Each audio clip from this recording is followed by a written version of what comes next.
It is April 29th, 2016. This is Watchman News, and I'm Mike Callahan.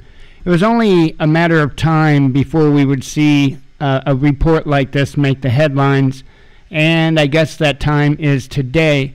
RT is reporting U.S. reports first Zika death as FDA approves emergency test for virus. The U.S. has reported its first death linked to Zika virus, while the Food and Drug Administration approved the first commercial test for the disease under an emergency use authorization.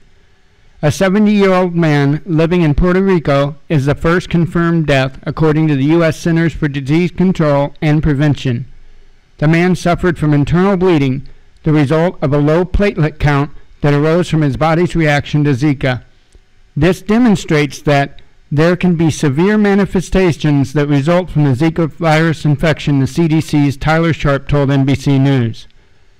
Symptoms of Zika include fever, rash, joint pain, and red eyes, but the disease has also been linked to microcephaly, a rare condition that causes infants to be born with small heads, which damages the brain. Earlier this month, the CDC stated there is enough evidence to establish a connection between Zika in pregnant mothers and microcephaly in their newborns. So far, 426 cases of Zika has been diagnosed within the 50 U.S. states, according to CDC data. However, Puerto Rico is believed to be the most at risk, with hundreds of cases detected in the U.S. territory alone. According to NBC, 683 people in Puerto Rico have been diagnosed with Zika after the latest round of testing, including 65 pregnant women.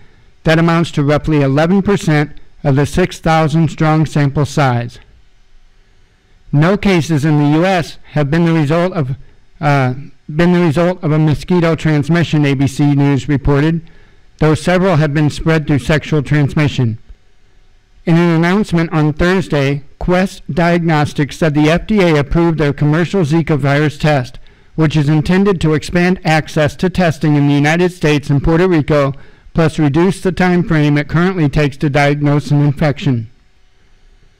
The availability of our new molecular Zika test provides physicians broad access to a diagnostic tool for managing the Zika outbreak, said Rick L. Pisano, Vice President of Research and Development at Quest.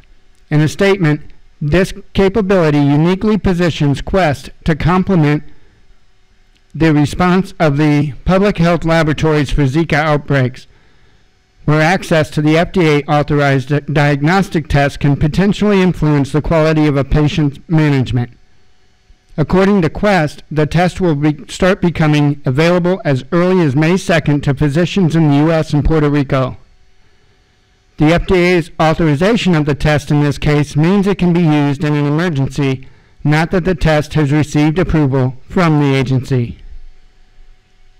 It also comes as officials continue to be concerned over the virus, which is generally transmitted via mosquitoes. Until now, FDA-approved tests for Zika had to come from the U.S. Centers for Disease Control and Prevention and could only be used at specific CDC laboratories. The new test will be able to detect Zika, but only if the virus is still present in the blood within the first 7 days of infection.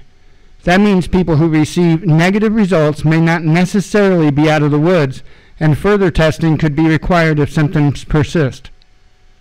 Cases of Zika have greatly increased throughout the Americas over the past year.